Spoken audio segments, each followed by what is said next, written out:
I caught my fiancé cheating on me with my coworker in my home. Hi, welcome to my channel. Today, we've got a story from our /relationship_advice where Op caught his fiancé cheating on him with Op's coworker in Op's house. Before we start, if you have any personal stories of how you got out of a toxic relationship with your cheating wife or girlfriend that you want to share, feel free to email them to me. Let's get started. Original story. Long story short, I, 31M, have been with my 28F fiancé for 7 years. I caught her cheating in my home with a married man, 36M, who's a doctor at the hospital I work in. They don't know that I know. Long story long, I feel like I'm a ticking time bomb that is going to wind up killing 2 people right now. I don't know what to do. I'm so confused. I don't understand how any of this happened. They don't know yet, and I'm not sure how I should go about this. We're both very loving, affectionate, and the sex is always good. We both have good jobs, money isn't an issue. We dedicate plenty of time to one another. We haven't had any big fights in a long time. Any real problems we had, I thought had been solved long ago.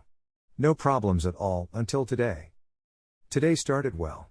We cuddled before we got out of bed, I made us breakfast before I started my typical 12-hour shift, I'm a nurse, at 7 this morning. We joked about some of the stuff going on between our crazy families. All was good. It was so good that I had one of these days where I was going crazy just thinking about her and I missed her so incredibly much. It was like a sign that my boss let me off early because of how much I've been working lately, 60+ hour weeks for the past 3 weeks, plus school. I was so excited to see her as I was driving home today, she had the day off. Until I got to the house. I'm good friends with one of the doctors at the hospital and I recognized his car immediately. I had never thought of the possibility of her cheating on me. We were too close and everything seemed way too perfect. For the first time in our relationship, I was suspicious. As far as I know, she had only met him twice. Once was when she visited me at work during a break, twice was when she met him while we were out at the bar, some nights ago. Well, already suspicious, I parked down the street, quietly walked into the front door, and headed upstairs. It was quiet, so that calmed me a little because she is usually pretty loud in bed. Well, all the feeling of calm I had gone out the window when I looked into the bedroom door, half open, with them having sex, doggy style, facing away from me. I finally heard his grunts and her quiet moans and it felt like I was paralyzed forever. As soon as I came to my senses, I got the fuck out of there, trying not to make a sound. I immediately called one of my friends from work and headed to her place where I'm typing this out now. She doesn't use Reddit, he doesn't either, so this isn't some dumb throwaway. This all happened about 4 hours ago. I haven't received any texts or calls, so I don't think they heard me leave. If I confront them, I feel like I might just kill him and scream at her, throw her out without any of her shit and leave her for dead, seeing as how her family and good friends are on the other side of the country. The doctor is married, so him taking her home is out of the fucking question, and I'm probably going to out him anyways and try to destroy his reputation. I think I hate her now. I can't believe any of this is happening. I need advice. Should I confront them both about it and break it off? Or just break it off entirely with no contact? There is absolutely no way I'm going to take her back. The house and everything are in my name. Sorry again for the long post. I'm not in a good state of mind right now, so it's a lot of shitty rambling. Update. This is a lot longer than my other post, sorry. It's also a little later than I expected to give an update. I'm going to try to post relevant information only. To keep it short. I'm sure nobody wants to hear a bunch of idiot rambling. I'm going to be honest here, I don't remember half of the day. At least, words, can't remember the time I did anything, barely remember the people I spoke to. And I'm glad I fucking don't. This has been the worst day of my life. I'm only coming here to vent about everything. After I left the original thread, I went to the bank, withdrew everything from our joint account, and had it closed. Opened a new account at the credit union instead of the national bank we were at. I will be talking to a lawyer about this tomorrow. I took a break to cry and punch my steering wheel and dash after I finished this. It felt good. I left to head to work on my day off and file a report to HR about the piece of shit that fucked my girlfriend. I asked if he was there, he was, so I avoided him. She had come in the night before to check on me, hysterical, crying, convinced that I had died, or worse.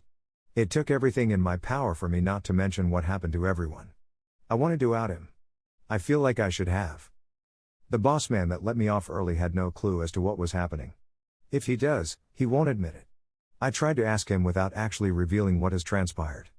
He's either good at acting clueless or he probably thinks I'm an idiot right now. I left work and headed to the piece of shit doctor's house. I didn't think school was out yet. She wasn't home. Waited 10 minutes and got paranoid. Nice neighborhood with neighbors that probably talk a lot. I'm probably already on a watch list. I left. So from there, I headed home. I still had a couple of hours left before my fiancé got home. So I decided to check my phone.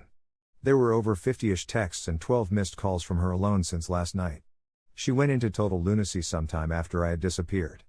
I asked my friend whose house I stayed at to play dumb if anybody contacted her. I felt like I could trust her, so I guess I was right. I read everything and listen to every voicemail, text, every word. I couldn't help but think, you lying bitch, you don't give a fuck about me, shut the fuck up. It kept repeating itself after every word from her. I finally gave up and had some beers, went upstairs, and played StarCraft for a while. Updating Reddit never crossed my mind. Sorry, it's been a hell of a day. I got tired, aka mad, of losing. I played 2 games, and turned the game off. I didn't want to text anybody and tell them I'm okay because they would probably tell her. So I just cracked. I opened up our account from a tant and sneaked a peek at her text and call history. 6,000 texts this month.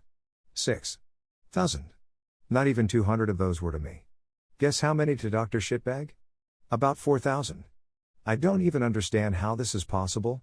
And who are the other 2 numbers I don't recognize with about a 500? What the fuck?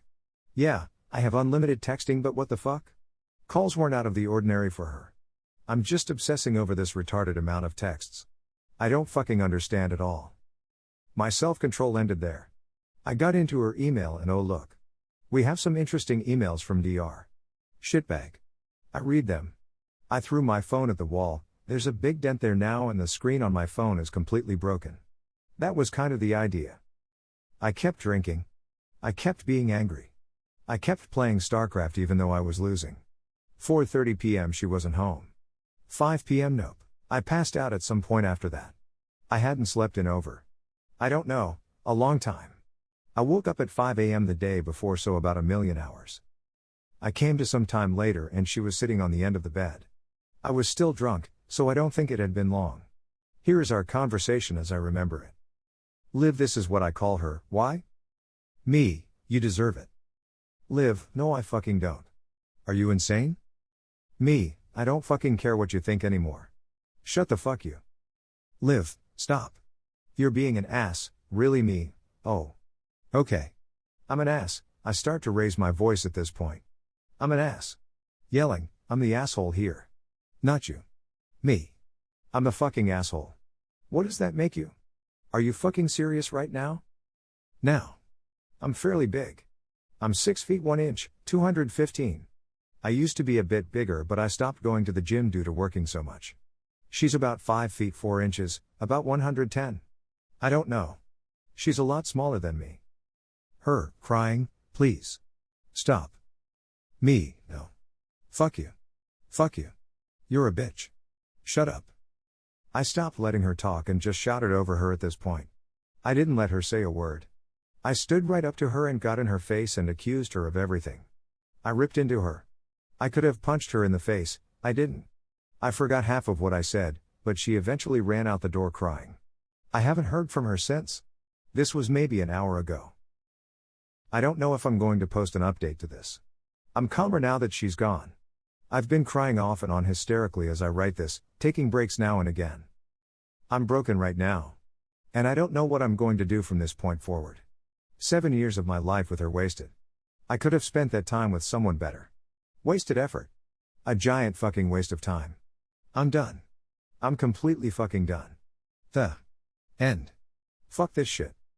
Before we take a look at some replies by other Redditors, take a moment to like the video to show your support to the channel. Don't forget to leave your own opinion on the story in the comments down below. Now let's look at some comments. Hellman109 wrote, "You're pissed off, man, but don't destroy yourself over this. You didn't cause it, but if you go down the destructive path you're going to come out much worse. Let your friends know and look after yourself, but don't go destroying everything and drinking yourself into a worse rage. Go do whatever you like to do, gaming? Sure, go for it, buy a new game you want to try even. Golf? Football? Hiking? Shopping? Running? Whatever, Go do it. Don't just sit at home and drink alone though and listen to your friends if they tell you to ease off. Yeah, it sucks for you big time, but what would suck worse is destroying yourself over it. You don't deserve to go to shit for someone else's actions. Also, don't be alone with her ever. What you posted could be seen as assault and even deprivation of liberty. Meet only in public and or with someone you trust with you. Hell, don't even see her again and do it all by phone or via a lawyer, but the last thing you need is to go to jail because you did something in the heat of the moment. True Riptide. Please tell the doctor's wife. She deserves to know, and don't you feel like she shouldn't have to waste any more of her time with a cheating piece of shit either? I do feel for you, Op.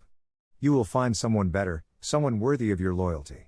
It's not over for you, you're still quite young. Make sure to get reconnected with your friends and start hanging out with new people ASAP. This will help you rebound and that will ease your pain a little. Stay safe and healthy, okay? N0 Regrets wrote. My heart hurts for you.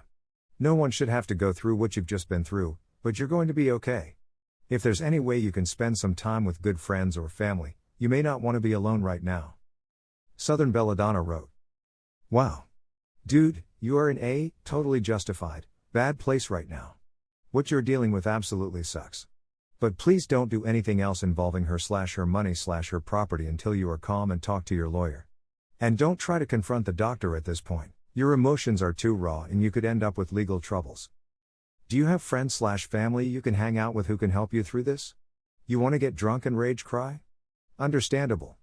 I would do the same thing. But maybe venting with some friends might help ease some of the pain. Just get together with friends, get wasted, eat a bunch of bad for you food, watch some movies, play poker, talk shit about an ex, and hell, head out to a strip club if that's your kind of thing. Turn this bullshit she's caused into a dodge that bullet celebration. Good luck, man. I know. elliptical_tangent wrote. It's natural to be upset about this, but let me put some perspective on it as a guy who's had a relationship crater before. When a long-term serious relationship like this ends, it's easy to think it's the end of the world. Your heart breaks and tells you it'll never mend. Well, that's not true. There was a time before you met this woman when you had no idea that such an important relationship was coming. But it did, despite wherever you were mentally, emotionally before that. You're in the same situation now. Out there, right now, not far away, is a woman looking for a man just like you. She has a ton of qualities you adore in a woman, but she's honest and loyal. She's dying to meet you but hasn't been able to because of your ex-fiancé. You're going to hurt for a while, and that's okay, but don't sink too low, because you've got some legwork to do to find the right woman. Think about the future, don't dwell on the past. Good luck. What do you think about all of this? Do you think Op will ever be able to heal from this situation? Also, do you think Op handled this situation the right way? Let us know in the comments down below. If you liked the video, subscribe to the channel to see more videos like this. Hit the notification bell to make sure you never miss an upload.